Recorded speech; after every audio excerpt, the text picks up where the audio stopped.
Should you take a commission-only position, or should you look for something that has a base plus commission when you're getting into insurance? Look, insurance sucks. I'll just make it suck less. Hey, what's going on, guys? It's Brad Hannon. Welcome to the channel. We created this channel for agents like yourself to maximize their skills, make more money, or make more sales, and ultimately make more money while selling health insurance, right? Whether it be Medicare, under 65, individual, group, you name it. We've got a little bit of everything here for you. But today I want to talk to you about something that's often asked and honestly often overlooked when you're looking at getting into the insurance industry. Should you take a position that has a base plus commission, or should you take a position that is commission only? Well, running agencies on both sides. So I own an agency that has commission-only agents that do really well, and I have an agency that has W-2 employee agents that get a base plus a salary that also do really well. Both are very happy. Both sets of agents very happy.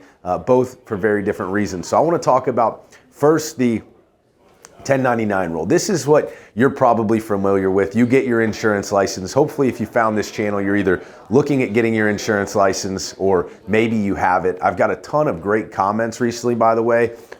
People who have recently got licensed and the channel's helped them through a tough time or helped instill belief that they could do it. So if that's you, first of all, I want to hear from you. Just like if you're not licensed and you're on this channel kind of looking into it, definitely want to hear from you. Would love to have some follow-up conversations. So drop a comment, let me know that you're looking to get licensed. But when you're talking about, a 1099 commission-only position, right? That's a very scary thought, right? It's almost the same thought. It really is almost the same exact thought as starting your own company, right? There's really no predictability. No matter how many gurus or how many influencers want to talk about selling insurance and there being no base and you need to just take that leap and yada yada. I'm guilty of it too, right? I just posted something recently, but it doesn't necessarily mean it's for everybody. But if something's pulling at your heartstrings, if you're just really feeling like, you know what, I'm capable of creating my own income. I know that this is what I want. I know that this is going to be the ultimate fulfillment. I'm not a good employee, whatever it might be, right? Then take that leap. But I want to talk about some of the highlights and some of the lowlights, if you will, on the 1099 side first. Then we'll jump into the base plus commission and kind of just hit on both sides, the good and the bad of both, right? I don't think that one is necessarily better than the other. They're just different, right? It's good to take that approach sometimes. So on the 1099 side, right away, the biggest highlight, biggest upside is that there is literally no ceiling. If you can sell 100 clients a day, if you can sell 10 clients a day, if you can sell 1,000 clients a day, by all means, you go do it, right? It is literally your business at that point. You're normally going to take a contract with a carrier or a few different carriers that say basically when you sell a policy, let's say it's $100 and your commission is 25%. So you sell a policy that's $100, you're going to get $25 a month on that policy. Boom, you just started to generate revenue for your first business. Great, but the downside, the flip side of that is obviously that if you are not able to sell out of the gate, right, you are not going to have an income. And oftentimes to start a business, we're going to invest money into it. We're going to pull money from other sources to start that business. We need to start making money quickly, right? So that is the obvious downside and the obvious upside to being 1099. One thing that's not so obvious though, and one thing that I've found is that on the 1099 side, you're gonna have to take a sales first approach, okay? Comparing this to a base plus commission opportunity, you can take an educational first approach. To give you an example, for 1099 only, you're gonna get about, with me or with most agencies like mine, you're gonna get a couple of days of training and then it's boom, let's get on the phones, let's start generating leads, let's start to try to make you money because we don't have 2 weeks, 3 weeks, 4 weeks to train. Whereas on my Medicare sales floor, you're gonna get a full week of training, okay, paid training. You're going to get a following week of kind of shadowing slash making calls while you're learning. Okay, so you're looking at 2 to 3 weeks of base pay, right? Plus some commission opportunity before you've ever even had to make your first sale. So you can take an education first approach, okay? So that's another kind of comparison between the two. But back to the 1099 side, another highlight is the fact that, hey, you get to set your own hours. I laugh because this could also lead to the demise. If you are somebody that is not very disciplined, if you are somebody that needs somebody to prod and to say, hey man, it's 9 o'clock, it's time to get out of bed, let's go, you're more than likely not going to find a very good fit for that in the 1099 space, unless you find somebody that says, hey, I like to sleep in and go to bed early and work a few hours here and there, and I'll make $100,000 this year, and hey, I can teach you how to. But it's very unlikely, and usually when you see things like that, it's not exactly accurate, right? It's not exactly the truth. So again, you get to make your own schedule. So flexibility would be kind of an upside there. Okay, the ultimate downside that comes with that, obviously, is if you are not a disciplined person, that's not normally going to work out for you. So compare that to the base plus commission side of things, right? You have structure. What I have found is that most people, and this is a true, like I believe this, that most people, including myself from time to time, need some sort of structure to thrive. So whether you're going 1099 or whether you're going the base plus commission route, okay, the base plus commission route is going to provide this for you, obviously. But if you're going the 1099 route, you want to make sure that you're plugging into something, somewhere, someone that is going to have some sort of structure for you. And it's not just going to be kind of all over the place, right?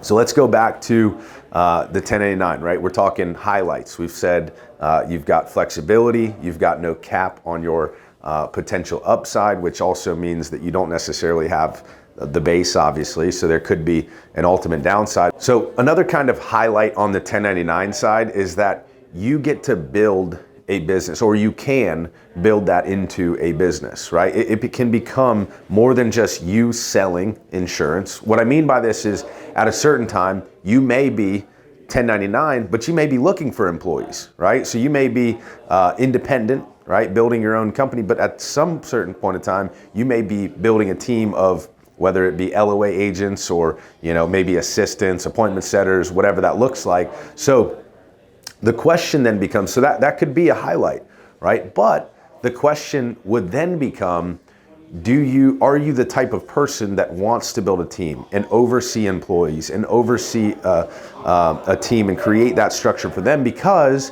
if you are not, then the unlimited upside is really out of the picture, right? And I say that because if you're not willing to build a team or to build a business around the policies you're selling and such, you are going to hit a ceiling regardless. So whether it's an invisible ceiling over here on the 1099 because you can only service so many clients by yourself, you can only, even with technology, right? There's only so much that you can do if you're just going to do it by yourself. So the question before you get started would be, am I the type of person that wants to build a team or looking to build a team? Or do I really want, and this is where I'm going to transition to the highlights of the employee side, and this is ultimately the biggest benefit that I see, and that's that they don't have the responsibility, right? When they leave work, when my agents here leave work, some of them definitely take it home with them, and I applaud them for that. But many times you can just shut it off, right? You're done. Your phone, like they don't even have clients that are calling them all hours of the day. Okay, another potential downside on the 1099 is that you do have clients that you've got to service. And again, if you're not willing to build a team and employees, you're going to hit a ceiling either way. So maybe just plug in as a W-2 employee or as an employee with a base plus a salary, or even 1099 with a base plus commission rather. And maybe you're making $120,000 a year, maybe you're making $150,000 a year. Okay, that's certainly doable in my call center. We have agents that are on pace for $120,000 in their first year. One of them, in fact, I just posted a story, just started to build his first house. So that's extremely exciting that you can make the kind of living to be able to build your own house here in Lakewood Ranch, Florida, which is not a very cheap place to live, as an employee, as a W-2 employee in a call center. I can tell you that guy is not struggling financially, and many of our agents do really well. Okay, some of the obvious things that I didn't touch on, and I'll wrap this up: leads, expenses, everything, right? Any sort of under the category of responsibility, whether it's leads, marketing, branding, B&I groups or networking or travel and expenses, any of that kind of stuff on the 1099 stuff, that is coming out of your income. That is coming out of your pocket, your business. And maybe you have a good deal where you're a partner somewhere they're going to help you with that, or you're going to get some kind of co-op from carriers and things.